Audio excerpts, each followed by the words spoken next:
Could you share specific instances or testimonials that illustrate your first-hand experiences in utilizing Facebook as a marketing platform for your business?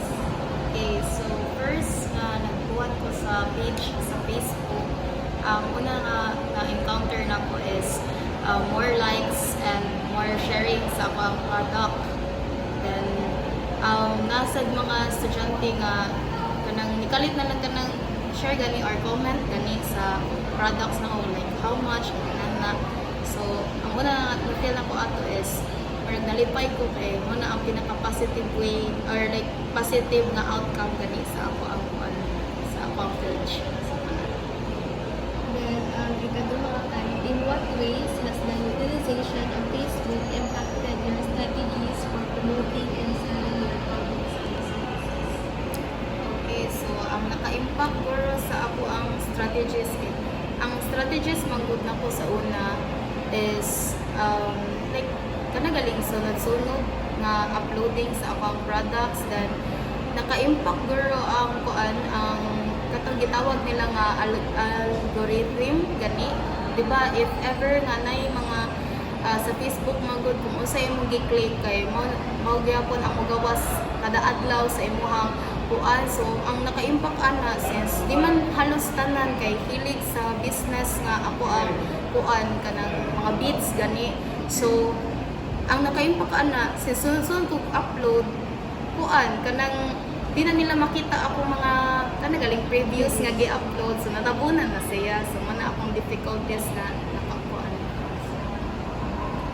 And how has interacting with the target audience on Facebook positively impacted the growth and success of your business?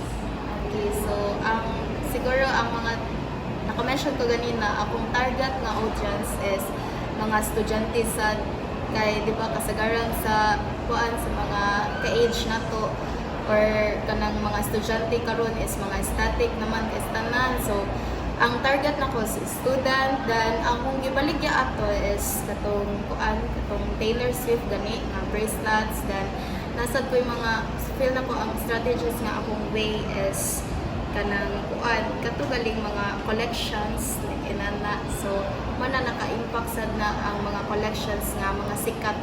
So naka-kuan siya successful siya kay daghang magud ipalit sa akong business.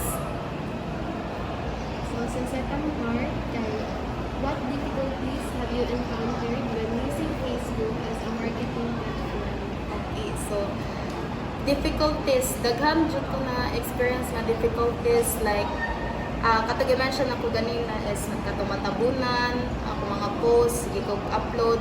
Then ang ikaduha, naka-experience ko kanang kanagaling na scam ka sa ng collab gani like inana kay na may mga uban nga ganahan makik-collab. Then mo ana sila nga kanang sa to like ganahan sila nga like percent like inana. So since bago pa ko nag-business, then Facebook pa jud akong gigamit nga kuan. After ato kay negotiate ko nila like inana. Then after na kay na-scam ko kay nakuha na nila ang kwarta, but ang kuan ang percent sa ako kay wala nila nabalik. So nakuha na nila akong product, nakuha pa sa nila ang kita sa akong product. So mo na ang kuan sa Facebook. And how do these problems impact your overall marketing strategy and business operations? Naka-impact sa kuan. Yeah, kuan siguro ang naka-impact ana is mura po kanang as entre gani nga kuan student pa jud ko, mura ko nawala og gana gani sa pagbaligya kay ang first experience pa jud nako is social media na jud daan like inana.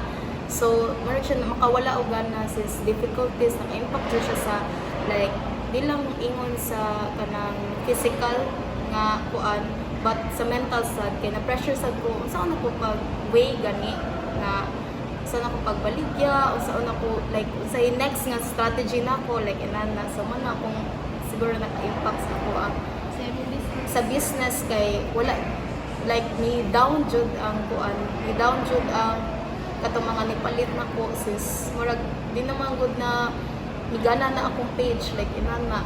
So muna down jud siya. Wala na inipalit sa akong product.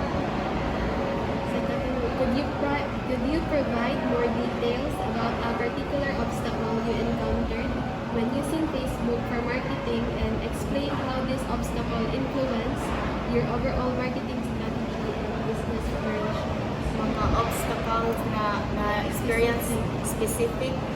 Mo na siguro, na-mention na ako tunan nga, kuan, since nag-try ko sa ako ang kuan nga, since ang Facebook, kay grabe dyan siya makakuan gani, like, maka-impact gani sa mga tao, like, kanang gihinay-hinay na po kanang upload, pero wala gihapon kanang ni-work gani ang business, like, inana.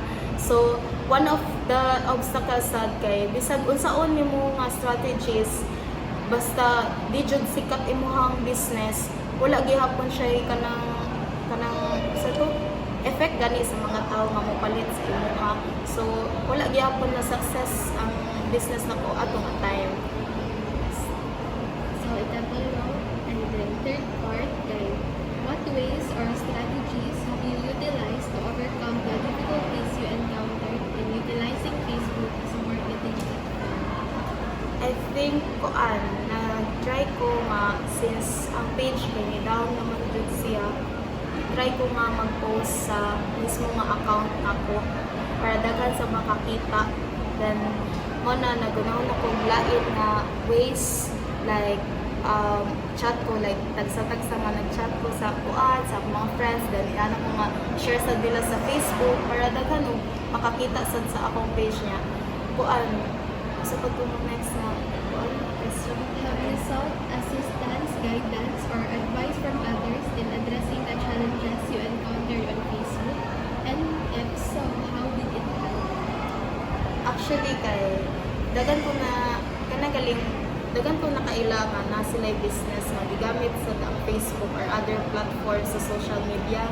Then since ni down jud ako murag na kuan na ko na pangutanan ako nila kung giunsa nila or like usay way nila para makakuan. So nag-advise sila nako nga kada nay mo order nako dapat i-upload daan para makakita sila nga ni work o successful imo ang business. Kay kung di man daw makakita ang mga tao nga mopalit sa imuha nga successful imo ang business, di sa sila mo tuo kay basin ang katong mopalit kay makaingon sila nga scammer sad ka, like inana. So mo na naka-help jud sila sa kuan sa pag-advise nila nga kuan nga dapat kada nay mopalit sa imuha provide kag proof para ko ang mutuo sa mga customers. Yeah, last, can you recall or describe a particularly challenging situation you faced while using Facebook for marketing and explain the coping strategies you employed leading to a positive outcome in your Facebook marketing efforts? Ang katong mga gimension ako nga mga challenges, I think one of the coping nga kuan gani, like makatabang sa atoa, needed na to nga daghan ta makita gani nga mga mo support sa imuhang business. Then ang makakope sad ana is pangita og kanang advice sa mga kanang old na jud na mobalig jud sa social media or sa Facebook kay para matabangan sad ka, like maminaw jud ka sa ilahang mga advices, but magbuhat sad ka kanang own way nimo, like strategies. Like sa ako ang strategies nako is mas more ni kuan quality ako ang mga content gani, like kadang mga pictures, like inana. Mas dito ko nag-focus kay feel na ko wala sa mo palit sa ako sa una kay tungod sa mga qualities na sa pictures, like inana. So maminaw lang ta sa ato ang mga kuan sa mga katong mga old gani na mo business sa Facebook, so, para makatabang sila. So, naa ba kayo kuan needs katong specific na experience Ang nagkalisod? ang kuan siguro ang specific nga na kuan siguro sa ako kay katong kuan sa ganito. So nangulog. Nalutang jud akong kuan, so kadaghan jud ako na experience. Nalutang jud ako ato kaan specific nga challenges Then, yun sa di mo ka- ay paan rush orders kay di ba kung sa Facebook manggod dagan kay mo comment then ika-comment din mo na yung mga matabunan nga kanagaling mga comment gani then wala nimo ma-replyan niya ang uban nga customers kay masuko like inana so ang gibuhat na ko nga kuan ana like pag-cope gani is nagbutang na nako kanang time gani nga kung kanusa sila mo message na ko mo comment para makita na ko daan ilahang mga comment so mo na rush orders jud ang pinakalisod sa Facebook platform like inana kay halos tanan manggod kay matabunan like di ba ang social media matabunan manggod na sa madaghan jud hello